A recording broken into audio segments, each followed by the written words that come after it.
tem algumas atividades profissionais que não basta querer, né? Você tem que ter vocação. Então, a atividade rural é uma delas, né? Eu vou arrendar uma área aqui, porque o agro tá dando dinheiro, porque não sei o que lá, então vou arrendar uma área, vou plantar soja. Cara, se não tiver vocação para isso, é melhor você nem tentar, porque senão vai dar ruim. Alô, turma! Está começando mais um AgroTech Podcast, o espaço onde a tecnologia e a inovação transformam o agro dentro e fora da porteira. Hoje tem a presença de José Corral, da Corral da Acreditares, e está bem conectado com o que esse programa fala, né? Tecnologia, inovação, dentro do contexto do agro. Então eu quero que você se apresente para a nossa audiência, por gentileza, José. Ouvintes do AgroTech Podcast, é um prazer estar aqui, podendo falar um pouquinho aqui sobre dois assuntos que gosto tanto, que é o agro e tecnologia, né? Sou entusiasta dessas duas coisas e acabei seguindo esse caminho também, né? Acho que minha família está no agronegócio tradicional, vamos dizer, há 40 anos, e eu acabei vindo pro lado da tecnologia. Hoje estou muito contente de estar podendo contribuir e podendo compartilhar um pouco essa experiência aqui com vocês. Pois é, antes de falar da Acreditares, pode vir muito, eu acho incrível. Eu queria falar um pouquinho do José mesmo, né? Da sua trajetória, da sua carreira. Você já falou que a sua família, ela veio ali, né? O agro, eu sempre pergunto, a tecnologia chegou primeiro ou o agro chegou primeiro? A gente entende que o agro chegou primeiro. Mas como que a tecnologia chegou na vida do José? Eu sou de uma cidade que chama Tangará da Serra, né, no Mato Grosso. Morei lá até os meus 17 anos. Depois fui fazer faculdade no interior de São Paulo, fiz engenharia civil na USP, lá em São Carlos. E quando eu formei, acabei que não seguia, né, a carreira, não exercer engenharia, acabei indo trabalhar com consultoria, depois investimento, né, enfim. Fiquei 11 anos em São Paulo trabalhando com os setores. E, de certa forma, eu tinha me distanciado um pouco do agro, né, nessa época. Mas lá para 2018, né, a gente estava com uma necessidade de profissionalizar os negócios da família, né? Então eu comecei a retornar um pouco mais para o Mato Grosso. Ficava lá 15 dias por mês e 15 dias em São Paulo, ainda não me desconectando do mundo ali das finanças. E o que a gente começou a fazer lá, que precisávamos fazer, era ter um pouco mais de gestão financeira, né? Então, ter mais na ponta do lápis, né? Vamos dizer, orçamento, DRE, fluxo de caixa, né? Gestão financeira até um pouco básico, vamos dizer assim, mas foi importante para perceber que isso é algo que não era um problema só nosso ali, né, na família. A maioria dos produtores rurais, eles têm uma necessidade de melhorar, né, a gestão financeira deles, né, melhorar. Eu digo que no campo a gente está em 2050 no Brasil, mas no escritório a gente tem bastante ainda para melhorar, e isso tem impactos, né? Um dos impactos que a gente foi percebendo nessa jornada era quanto que isso impacta nas decisões de negócio, né, nas decisões de crédito, de endividamento, de aquisição de ativos, enfim. E um pouco, né, vindo desse cenário, eu comecei a perceber que tinha uma oportunidade ali. E comecei, né, junto com o meu sócio, o Daniel Latorrac. A gente se conheceu em 2017 numa missão internacional que a FAMATO promoveu para Israel. E a partir de então a gente foi se conectando ali e buscando entender quais eram alguns problemas que tinham para ser resolvidos, principalmente no âmbito financeiro do agronegócio, né? E aí acabou criando Acreditares nesse sentido, né? Sensacional. Achei um ponto interessante, né? No início comentou que você fez faculdade em São Carlos. Sim. Obrigado. Eu sou de São Carlos. Se eu sou de São Carlos, a gente tem bastante conexão aqui. Eu morei 5 anos aí em São Carlos, gosto muito da cidade, uma cidade muito, muito boa, é um polo de tecnologia também, no interior de São Paulo, bastante coisa boa saindo. Legal. Eu queria trazer até essa ponta, né? São Carlos é um polo de tecnologia e você foi para um país que ele é pujante em tecnologia, né? Tem vários cases ali. Foi desse momento que você falou, poxa, eu preciso inovar lá em Israel, né? Você foi com essa missão, ou você já veio construindo essa linha de raciocínio, de procurar ali uma forma de inovar dentro do agro ao longo dessa jornada, desde o momento que você veio para cá, saiu um pouquinho do agro, mas o que é interessante? Você teve uma visão de um outro setor, de possíveis soluções que poderiam melhorar o agro, com essa jornada, até o start da, poxa, eu preciso fazer uma empresa que vai mudar algo, né? Como foi essa linha de raciocínio para você? Na verdade, eu acho que ali, né, essa missão ali para Israel, que Israel é muito particular, né? É um país relativamente pequeno em termos territoriais e habitacionais, então tudo que eles produzem, eles já produzem pensando em exportação, né, de uma maneira global, principalmente tecnologia. E o agronegócio lá é muito restrito, né, eles têm tantos problemas de seca, etc. Mas eu acho que ali foi o ponto de inflexão de eu pensar, bom, eu acho que eu preciso me dedicar mais a esse setor. Porque eu fui vendo quanta coisa tinha, né? Quanta inovação, quanta possibilidade tinha, né? E tendo ali, né,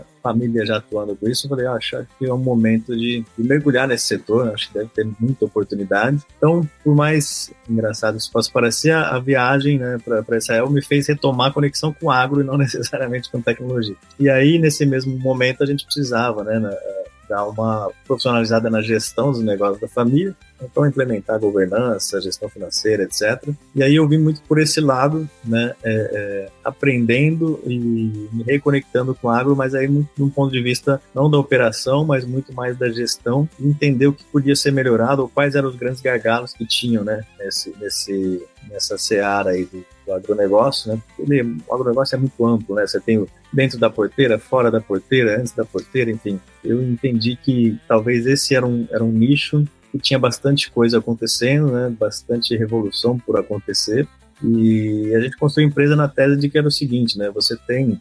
a gente só tinha um banco que financiava o agronegócio no Brasil. E de 20 anos para cá, a gente começou a ter as cooperativas de crédito, cresceram muito, viraram uma boa segunda opção, às vezes até primeira opção. Mas tudo isso aí muito calcado naquele modelo de repasse de recurso oficial subsidiado, né, com taxa de recurso subsidiado, que é o tal do Plano Safra. E esse Plano Safra ele já conseguiu, né, atender a demanda de custeio da safra brasileira de algo em torno de 50%, 60%, com um juro subsidiado. Hoje em dia não passa de 15%. Isso é por quê? Obviamente o agro cresceu muito, né, principalmente nesses últimos 15 anos, e com certeza, né, o que o Tesouro tem disponível para aportar e subsidiar a taxa de juros não cresce na mesma proporção. Então, cada vez mais isso, a gente ficou cada vez mais latente ali, perceptível de 2017, 2018 para frente, a quantidade de novos players, né, financeiros para financiar o agro. Então, se a gente tinha 3, 4 bancos, hoje a gente tem algo em torno de 15 que fazem crédito rural de fato. E além disso, veio também o mercado de capitais, né, de 2021 para cá, com os FIAGROS. Então, enquanto eu estava, né, me reconectando com o agro, eu fui percebendo, né, a gente foi percebendo o que estava acontecendo nesse nicho, e a gente criou a empresa para tentar resolver alguns gargalos, porque a tese é, cada vez vai ter mais financiadores para financiar o agro, é um setor que demanda capital, é resiliente, cresce bastante, né, é um dos diferenciais brasileiros aí, só que tem, vamos dizer, uma grande dificuldade entre os tomadores e os financiadores, né, se encontrarem, se conectarem. A gente foi percebendo isso ao longo do tempo e montou uma empresa para tentar resolver, né, esses atritos aqui, né, na jornada de crédito. Então, para destravar o crédito no agro, a gente montou a Creditares. E o que é muito interessante, que o agro ele é muito, não vou dizer peculiar, mas muito nichado, né? Então, independente do segmento, você colocou, né? Os bancos eram poucos bancos, novos bancos entravam na cena, eles têm que se adequar à necessidade do agro. Às vezes o produtor rural não tem toda a documentação, ou ele fatura muito bem, mas não tem essa organização de fluxo de caixa para poder representar o quanto de fato ele fatura. Então, você tem que ir se adequando a essa realidade. E a Creditares, ela vem, então, como se fosse uma ponte entre o produtor rural e essas soluções de crédito. Seria basicamente isso? É uma parte da solução, né? Quando a gente foi identificar os problemas, né, os gargalos, de fato, esse é um deles, né? Então, eu acho que tem uma questão estrutural no Brasil que a gente bota aqui na caixinha da assimetria de informação. Então, o que acontece? O produtor rural, ele tem uma atividade empresarial, mas ele opera na pessoa física, na grande maioria. E a gente não está falando assim, está falando de cara que fatura 10, 50 milhões de reais na pessoa física. Por uma questão tributária, uma questão estrutural brasileira. Então, para ter benefícios aqui, vantagens tributárias, opera-se na pessoa física, na grande maioria. Só que por operar na pessoa física, você não tem obrigatoriedade de ter lá um DRE, um balanço, um fluxo de caixa, né, assinado por um contador, etc. E quando a gente fala de crédito, esse é a tríade de documento básica, né, que você precisa para submeter uma proposta de crédito. DRE, balanço e fluxo de caixa, quando a gente está falando, né, de uma atividade empresarial. Então, toda a questão do crédito já começa com essa falta, né? Então, os financiadores têm que recorrer a informações alternativas justamente para entender, né, o risco, conseguir precificar o risco, entender a capacidade de pagamento, os indicadores de liquidez, né? O que são informações alternativas? Eu preciso entender a safra, né? Que tipo de cultura esse produtor produz. Aí eu começo a derivar na seguinte questão, preciso entender também quais são os riscos climáticos e agronômicos de preço dessa cultura ou dessas culturas que envolvem, né, essa atividade, ou eventualmente, né, parte pecuária também. Então começa a ter uma miríade de informações, né, de dados, enfim, e elas são muito peculiares e muito diferentes de outros setores, né? Então eu costumo dizer que o crédito e a análise de crédito no agro ela é muito mais complexa que qualquer outro setor, porque primeiro eu não tenho as informações tradicionais. Segundo, eu preciso buscar essas informações de maneira alternativa. E preciso avaliar uma série de outros riscos que normalmente em outros setores você não são tão significantes.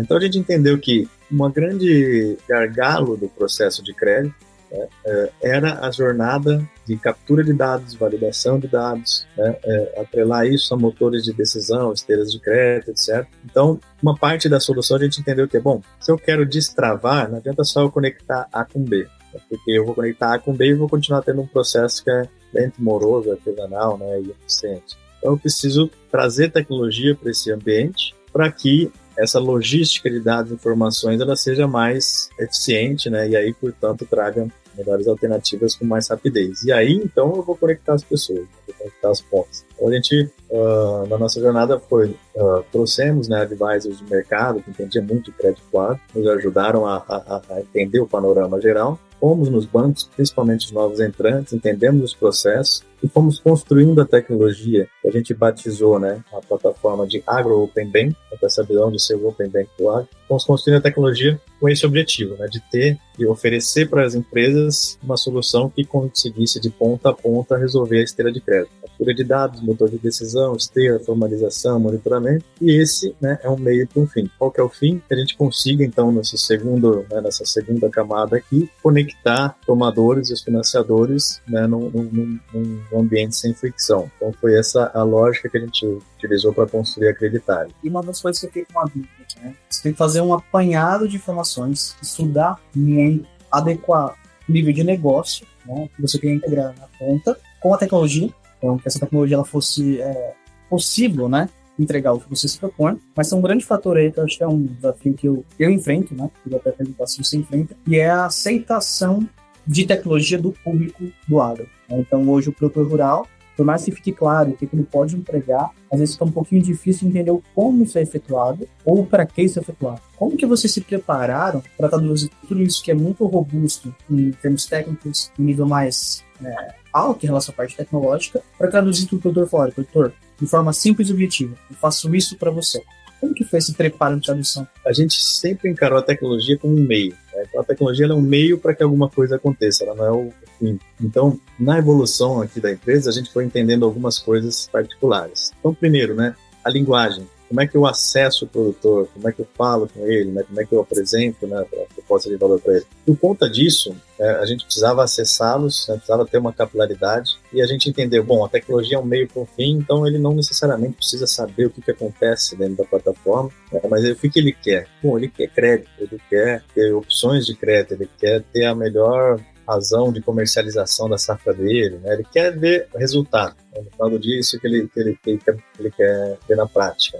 Apesar do produtor a gente pensar como um B2C, ele é um empresário. O empresário, ele está pensando em três coisas. Ou ele vai mitigar risco, ou ele quer ter mais receita, ou ele quer diminuir custos. Basicamente é isso. Então, a gente desenvolveu um modelo para acessar esses produtores de uma maneira escalável e assertiva, que é o que a gente chama aqui da nossa rede de agrobankers. Então, inspirado aqui naquele modelo da XP, ou seja, o que a XP fez com a figura dos agentes autônomos, a gente tropicalizou isso aqui para o agro e criou a figura dos agrobankers. Hoje são mais de 70 agrobankers em 14 estados, que são autônomos, são muitas vezes ex-gerente agro de banco, projetista de crédito, consultor agronômico, é uma série ali de autônomos que já prestam serviço, já têm carteira de cliente, se credenciam a gente e eles passam a poder oferecer, então, produtos e serviços financeiros multi-instituições, conectados através da nossa plataforma para o cliente, o produtor lá na ponta final. Mas não é só isso. A gente percebe também que, de novo, no paralelo com a XP, tem uma jornada de educação para ser feita. Então, não é só levar o crédito, só levar o produto do seguro, enfim, mas conseguir mostrar para ele, aonde que, vamos dizer, estão as pedras no sapato, às vezes o problema dele não está em ter um montante de dívida alto, mas ele está muito concentrado no curto prazo, você está muito alavancado no curto prazo, ou às vezes ele está pegando dinheiro de custeio para comprar máquina, para fazer investimento, Então, a gente entendeu que a gente precisava levar, no final do dia, serviço e educação de uma maneira agregada. Então, a plataforma aqui, no caso, ela é um meio para um fim. Né? Porque no modelo da Creditares, quando a gente está aqui originando, né, os produtores e levando as soluções, ela nos ajuda a qualificar esse produtor, puxar as informações, e algo que demoraria algumas semanas, né, para fazer de uma maneira tradicional, a gente consegue fazer em alguns minutos. Então, esse é o principal vantagem da plataforma. O que acontece é, a gente tem hoje, né, 2 unidades de negócio. Então, a Creditares com seus agrobankers, o foco são um hub, né, de serviços financeiros para os produtores, e obviamente a gente utiliza a tecnologia em favor de melhorar esse processo, trazer agilidade, mas o próprio AgroOpen, que é a tecnologia que a gente desenvolveu, ele ficou tão robusto que a gente começou a licenciar para as empresas. Né? Então, hoje as empresas também que fazem crédito, seja instituições financeiras, bancos, etc., ou seja, a própria cadeia de insumos, né, que é a indústria, a revenda de insumos, todo mundo faz crédito comercial, né, vende a prazo, com prazos longos, né, para o produtor. E precisa analisar crédito também. Então, todo esse público de empresas hoje pode contratar a plataforma e aí montar a sua esteira de crédito toda digital e ter uma série de vantagens ali, mitigando o risco, diminuindo o custo, né? E até trazendo mais receita e mais margem para suas operações, uma vez que consegue ter uma melhor visão de risco dos seus clientes, né? Hoje, com essas 2 unidades de negócio, a gente tem tanto as empresas, o B2B, a cadeia de fornecedores,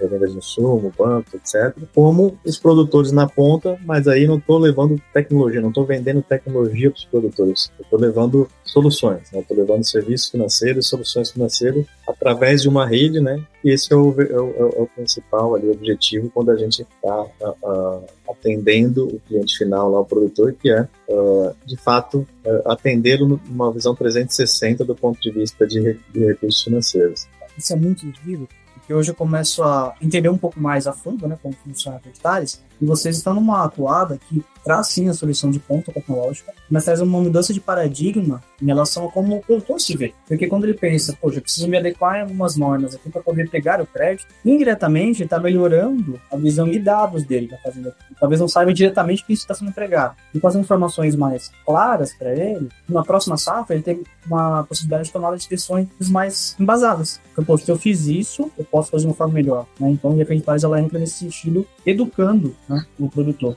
E tem um ponto bem legal que eu pensei aqui, né? A gente começou a conversar e falou, poxa, ela vem aqui, né? Ela surge aqui, e ela foi tomando várias decisões, foi criando várias estruturas. E como que foi essas mudanças para Creditares ao longo do tempo? Porque, vamos supor que você mirou, né? Uma empresa, ela começa de uma maneira, ela vai aprimorando ao longo do tempo. Né? Como foi essa curva de evolução para vocês? E até pivotar, né? Pivotar para o nosso ouvinte, mudar a estratégia, retroceder na estratégia, né? Como que foi essas mudanças ao longo do tempo para vocês? Quando a gente fala de startup, eu acho que esse deve ser o principal mantra, né? Você sabe que vai mudar e vai mudar rápido. Então eu acho muito interessante que cada vez que a gente olha a empresa um ano atrás e fala, nossa, estamos irreconhecíveis hoje, né? Um ano atrás não tinha isso, nem aquilo, nem aquilo. Mas eu acho que o principal ponto é ter, de fato, muito interesse pelo problema que você está tentando resolver, né? Então, a gente foi construindo nessas decisões a partir sempre do que a gente entendia que era a necessidade do cliente. Então, vou dar um exemplo aqui da plataforma.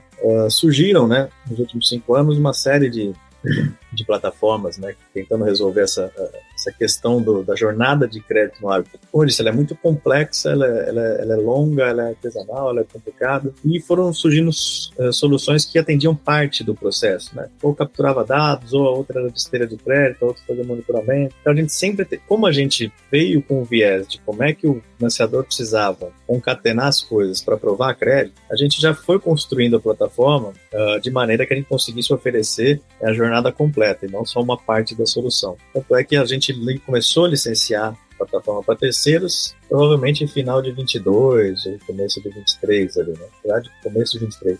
Então, a gente veio um pouco depois de algumas soluções que já tinham, mas com essa proposta de valor de estar com a jornada completa em um só lugar.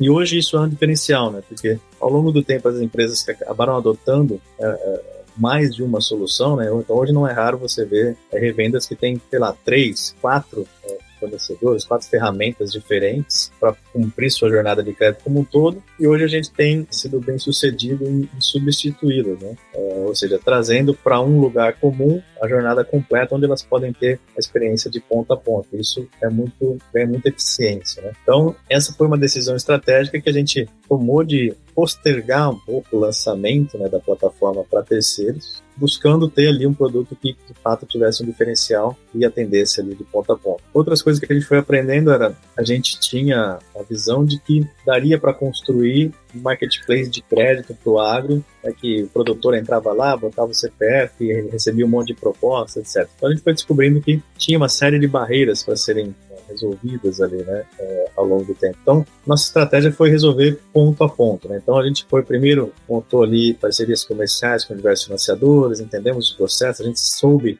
logo de cara que a gente não ia conseguir mudar os processos, fazê-los operar na plataforma, então a gente foi trazendo aqui formas de que para consegui-los aos poucos, né, fazendo-os operar mais na plataforma, para que a gente pudesse trazer aquela demanda, né, via os agrobankers, e conseguir, montando o que a gente, né, planeja aqui, trazer para a realidade, um verdadeiro marketplace de crédito. Porém, né, nessa evolução, a gente também entendeu o seguinte, cara, não se trata só do produtor entrar num lugar e botar o CPF e receber proposta. Tem muito mais para ser resolvido ali no meio do que só isso, né? Então, um exemplo é esse. O produtor rural brasileiro, ele está exposto a uma série de riscos e muitas vezes ele não tem ciência, né? Assim, ele é um produtor rural brasileiro, vamos pegar aqui Centro-Oeste, grãos, tudo, ele está exposto a câmbio, preço de commodity, preço de insumo, riscos agronômicos, climáticos, socioambientais, e pouco se fala em usar ferramentas de hedge, de proteção, travamento de preços, travamento de câmbio, então, assim, tem uma miríade de decisões e soluções financeiras que poderiam ser usadas, né, mas que a gente ainda precisa vencer um espaço aqui, um gap de educação para depois começar a usar, né, esses produtos, essas ferramentas, esse serviço. Então, foi outra decisão estratégica. A gente entendeu que o que a gente busca, né, com a Creditares e com o modelo dos agrobankers é se tornar a referência de soluções financeiras do produtor rural, né? O cara tem um agrônomo de confiança que ele discute manejo, praga, etc. Ele tem um advogado de confiança, ele tem um contador de confiança. O objetivo da Acreditados com os agrobankers é ser a referência financeira para, além de trazer, né, produtos e serviços que atendam ali as necessidades, mas conseguir trazer essa visão, trazer essa assessoria, né, e trazer essa referência ali de soluções financeiras para que ele possa ter mais resultado, né, não só mais produtividade, mas mais resultado financeiro, melhor equilíbrio de caixa, né, alavancagem apropriada. E um ponto que me chamou muita atenção foi o seu comentário sobre as questões que permeiam ali um produtor rural. Hoje, empreender no Brasil é difícil em qualquer instância, não tem melhor ou pior, mas eu puxo ali, levanto a bandeira do produtor rural, porque além da questão tributária, a questão estratégica, olhar como algo que vai dar um fruto no futuro, que vai de fato ter receita, ele tem que se preocupar com o clima, ele tem que se preocupar com pressões externas, ele tem que se preocupar com uma indústria que é o céu aberto, né? Então, aqui na região de São Paulo, a gente teve no ano passado uma infelicidade que foi a questão das queimadas. Também teve infelicidade no Rio Grande do Sul das enchentes. São coisas que não estão programadas. A gente não está ali preparado para isso, né? O produtor rural tem que pensar em tudo isso. E é muito legal você ter um parceiro, assim como é o agrônomo, né? O parceiro campo, para ajudar aí a tomar melhores decisões da safra, alguém que ajude nessa parte estrutural financeira. Então, eu achei legal ter no conceito visual. Assim como é o agrônomo, o representante da Creditares estar junto com ele para ele poder tirar um pouquinho dessas coisas da cabeça dele e operacionalizar o que ele é muito bom, né? Hoje a gente pensa por empresas, né? Tem pessoas que são boas no âmbito comercial, outra pessoa é muito boa no âmbito de produto, e cada um faz bem o que emprega ali. Às vezes o produtor rural, ele sozinho vai tomar todas as decisões. A melhor decisão do que ele vai tomar de crédito, para que ele vai tomar esse crédito, a melhor decisão do que ele vai aplicar na lavoura dele. Então vocês trazem ali uma solução tecnológica, sim, mas algo ali que está muito mais além. É um alívio para o produtor rural. Agora eu consigo pensar com alguém ali que vai me ajudar a tomar essas decisões. Muito bacana. Acho que tem algumas atividades, né, profissionais que não basta querer, né? Você tem que ter vocação. Então, a atividade rural é uma delas, né? Eu vou arrendar uma área aqui, porque o agro tá dando dinheiro, porque não sei o que lá, então vou arrendar uma área, vou plantar soja. Cara, se não tiver vocação para isso, é melhor você nem tentar, porque senão vai dar ruim. Então, o produtor rural, né, principalmente quem tá na atividade aí há mais de 10 anos, Ele tem vocação, ele gosta disso, né? Ele tem prazer em ir lá na propriedade, né? E ver a lavoura crescendo e tal. Lógico que tem os problemas, as dificuldades. Então, puxa, um caminhão quebrou, outro parafuso não sei o que, um motor não sei o que lá. Sempre tem problema, né? Talvez o pessoal brinca que é por isso que chama fazenda, né? Por isso tem que estar toda hora tem que estar fazendo alguma coisa. Então isso aí consome tempo, né? E as estruturas são enxutas. Você vê produtores ali que planta 1.000 hectares, 2.000, fatura, sei lá, 20, 30 milhões. E normalmente é ele, a família, etc. Tem mais ali alguns funcionários, mas não passa assim de uma equipe muitas vezes de 10 pessoas. A gente estava falando de grãos, né? Então ele tem muitas decisões para tomar, ele tem muita coisa que consome o tempo dele, né? E a gente entrando nesse métier de fato aliviar, ou seja, olha, tudo que é relação decisões financeiras a gente pode te ajudar, não só com o produto certo na hora certa, mas também com a assessoria, né? Porque, de novo, é isso, né? É uma atividade que precisa ter vocação, né? Todo mundo que gosta, tem interesse, né? Em estar lá, né? Na lida no campo, e estar na lida no campo normalmente está atrelado a morar numa cidade, normalmente é menor, né? Uma cidade mais de interior. Então, isso é algo bastante importante aqui quando a gente pensa, e principalmente na sucessão, né? Você tem os filhos, né, dessa geração, muitas vezes querem morar nas capitais, ou não querem morar no interior, então existe também um problema de sucessão, né, no agronegócio. Então são questões aí que a gente tenta endereçar com essa assessoria aí 360 que, né, leva a tecnologia embarcada, mas de novo, o foco é resolver o problema que ele tem para resolver ali nesse âmbito. E José, vamos falar um pouquinho agora da sua jornada, né? Começamos ali falando dela, e eu fiquei curioso, né? Dentro de tudo isso, essas mudanças que a Acreditares sofreu, decisões, da onde você busca tanto força e também conhecimento? Então, hoje você utiliza livros, mentores. Como que você faz para tomar as suas decisões e compartilhar isso que você vem crescendo, né? Criando, né? Dentro da Acreditares? Ótima pergunta. Acho que literatura é sempre bem-vinda, né? Então, hoje em dia, a gente tem acesso a tudo, né? Basta querer procurar. Então, literatura, seja livros formais ou pessoas que entendem da área, né? Você está acompanhando, né? Seja via LinkedIn ou qualquer outra rede social, você consegue estar absorvendo isso.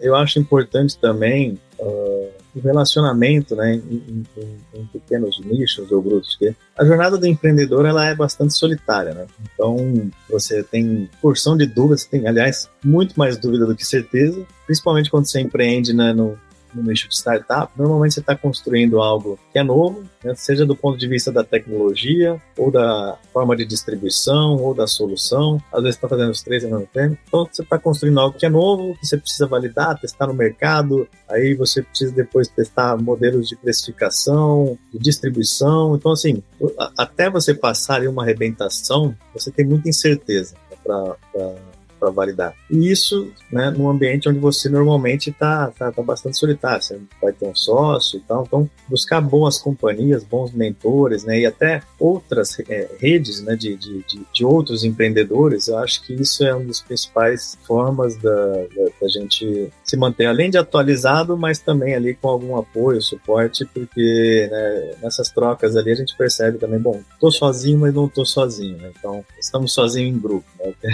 É melhor.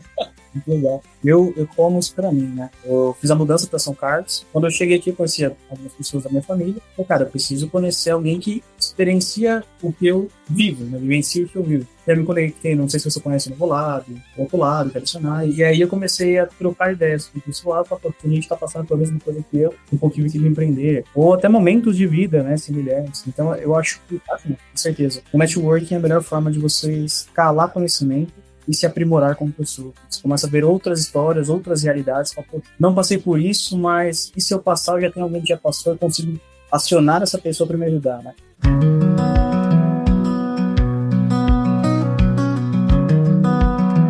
E eu faço uma pergunta para você, né? Isso aqui não tem certo e errado, né? Isso eu sei que é meio que de bate-pronto. Mas se o José pudesse sentar hoje com uma pessoa e ter 2 dedos de prosa, né? Seja do âmbito pessoal, profissional, seja como for. Quem vem à sua cabeça, José? Com uma ideia e trocar conhecimento. Vivo ou morto? Você escolhe. Eu sempre fui bastante entusiasta de tecnologia, de inovação. Então, para mim, tem algumas pessoas que eu tenho como referência que revolucionaram muito, né?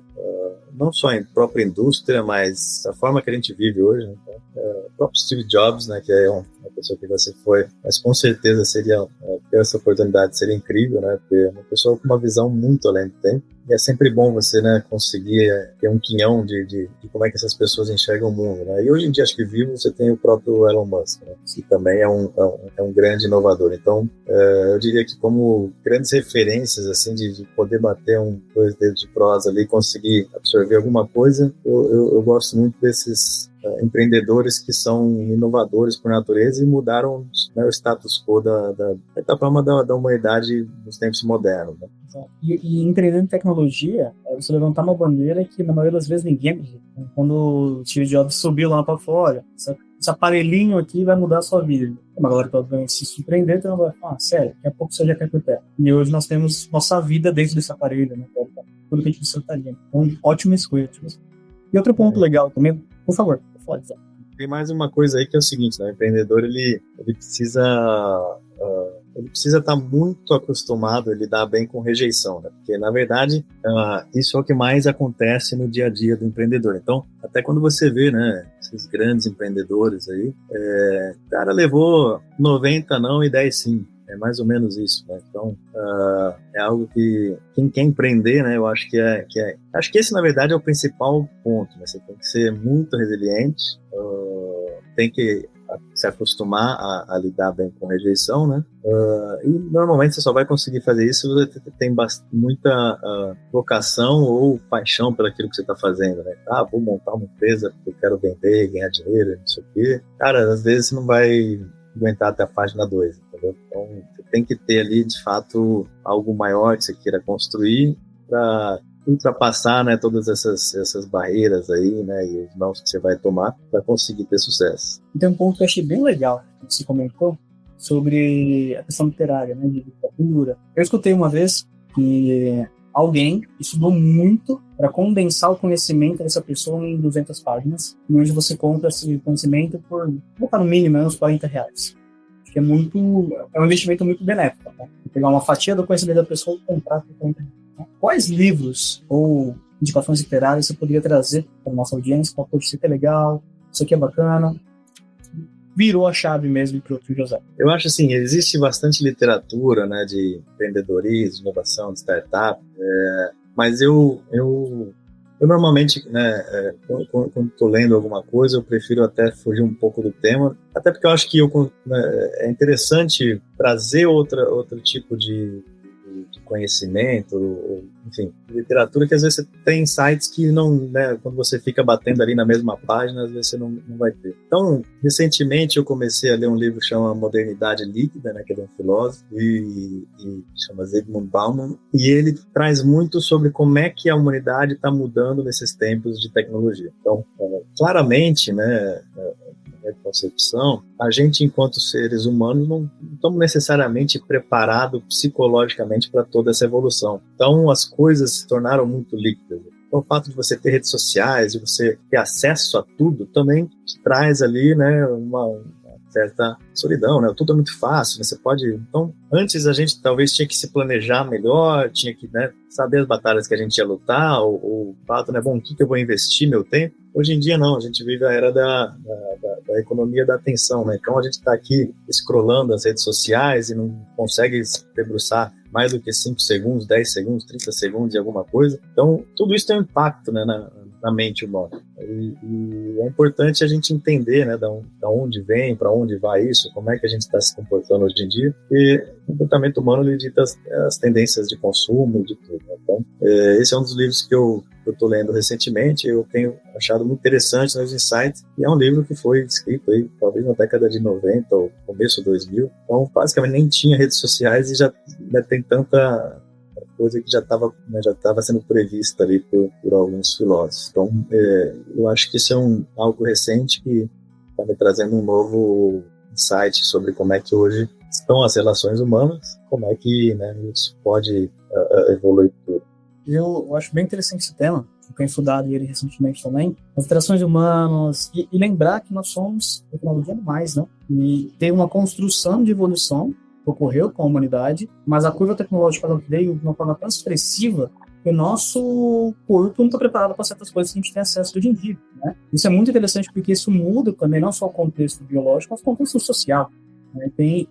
Estão ocorrendo coisas que a gente não tem índice de amostragem. Então, poxa, o consumo excessivo de telas. Beleza, a gente tem uma base que não faz tão bem.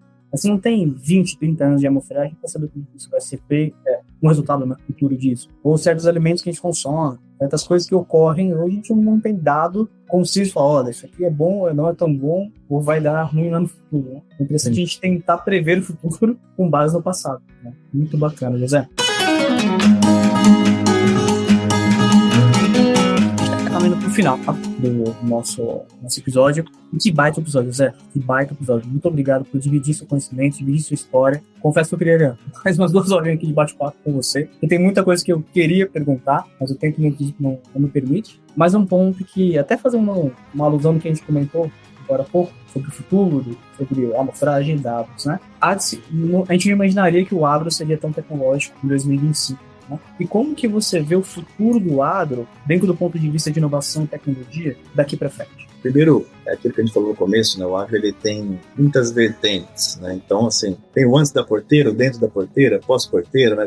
É um mundo por si só, né? Então, eu vejo o seguinte, dentro da porteira sempre se utilizou muita tecnologia. Na verdade, hoje a gente só tem essa agricultura tropical aqui devido a muita pesquisa e desenvolvimento de Embrapa, né? De uma série de instituições ali e do próprio espírito do produtor, o produtor ele é meio que um cientista, né? Ele vai lá, ele hoje vou fazer um campo de teste aqui, testa a variedade, não sei o que, deu certo, ele vai, replica, e isso junto com a academia, né, com as instituições de pesquisa, foi o que trouxe o Brasil a ser uma potência mundial, né, agrícola tropical, que é super difícil, né, por causa das pragas, enfim. Eu vejo que, do ponto de vista isso gera muitos dados, né, então o maquinário, estações meteorológicas, etc., uma porção de dados que com certeza serão criadas cada vez mais soluções que consomem esses dados, que transformam esses dados em informação, em valor. Eu acho que também, pensando aqui, né, mais nichado no mundo do crédito financeiro, olha, 5 anos atrás a gente não tinha nenhuma ferramenta de análise de crédito que, né, juntasse todas as informações e que trouxesse essa experiência que tem hoje. Então, se a gente olhar daqui a 20 anos, eu acho que esse mundo vai estar muito diferente. Ou seja, vamos fazer um paralelo com outros setores, né? Hoje você tem empresas, né, que fazem crédito de forma alternativa. O que é isso? Tem empresa que faz crédito com motorista de Uber. Ele não tem a mesma matriz de risco que um bancão faz daquele cara que para ele é só uma pessoa física a mais. Não, ele está plugado no aplicativo do cara, ele vê quantas viagens que o cara fez, como é que não é e tal, e aí ele modela o risco em cima dessas informações alternativas. Então, acho que a tendência é, com toda essa porção de tecnologia, de informação e dados disponíveis, a tendência é que o mundo do crédito no agro, ele fica, às vezes, até com mais soluções nichadas e utilizando cada vez mais informações alternativas em oposição ao viés tradicional de análise de crédito para se criar soluções, né, financeiras. Então, acredito bastante nisso como tendência de futuro. Porém, tem algo aí que a gente nunca vai perder e que volta para essa conversa aqui, que são as relações humanas, né? Eu vejo, às vezes, né, algumas ferramentas, não, a gente faz análise da propriedade, etc. Mas quem toma a decisão é o produtor. E esse cara, ele precisa falar com alguém. Ele não é um cara que fica falando com máquina. Talvez a próxima geração possa querer experiências cada vez mais digitais, mas eu ainda vejo muito no agronegócio aí nos próximos 10, 20 anos, e a referência de um relacionamento pessoal com alguém, né, que seja ali um seu fornecedor, ela ainda vai continuar muito importante, porque no final do dia a gente não está falando só de prestação de serviço ou de produto, né? Existe toda uma parte de assistência por trás, né? Então o RTV da revenda, ele é uma assistência técnica também, né? Ele está lá preocupado com a lavoura do produtor, a produtividade e até as relações, né, familiares, né, humanas. Então, eu acho que essa conjunção tecnologia com relacionamento humano, ela ainda vai ser um grande diferencial aí nos próximos 20 anos no agronegócio. Eu concordo com você. Eu vejo hoje que nós temos uma crescente incrível dentro do contexto de tecnologia, facilidades ímpares, só que eu vejo que a gente tem uma carência muito grande de interações humanas, né? Vou colocar um exemplo muito bobo, mas recentemente tinha um problema no meu celular e eu tentei resolver de diversas maneiras, não consegui, liguei para a Apple, eles foram extremamente solícitos e resolveram o meu problema. Ou seja, no final do dia, essa interação humana, ela traz uma junto com o ser humano, que ele é necessário. Então eu concordo muito com isso. A tecnologia ela vai avançar, mas se o lado social e humano não acompanhar, cobrindo as lacunas que a tecnologia ainda não consegue, e nem com toda a Covid do mundo vai suprir essa interação social, as coisas vão crescendo de uma forma mais positiva. Muito obrigado, José. Maravilha, agradeço a você, Lucas, agradeço aí aos ouvintes espectadores do AgriTech Podcast. É um prazer aí estar contribuindo e fico aqui à disposição para quaisquer outras perguntas, dúvidas, contatos, enfim. E como que a gente acha, Zé? Poxa, achei incrível, sou um produtor rural, quero conhecer a Creditares, ou quero bater 2 dedinhos de prosa com o José. Como que chegou até você, José? Bom, nosso site, né, creditares.com.br, lá tem todos os formulários de contato, nossas redes sociais também no Instagram e LinkedIn, e eu particularmente também estou no LinkedIn, né, então se procurar José Corral ou dentro de Creditares, lá vocês vão me achar. E também tem meu e-mail, né, jvcorral@creditares.com.br. Eu acho que os contatos aí estão à vontade aí para qualquer um que queira bater um papo e nos seguir aí nas redes sociais também. Muito bom. Então, eu agradeço ao nosso ouvinte que esteve conosco aqui até o final desse episódio. Agradeço você, José, e ao time da Creditares, que aqui quem faz isso aí acontecer junto com você, cara. Muito obrigado. Um abraço. Um abraço.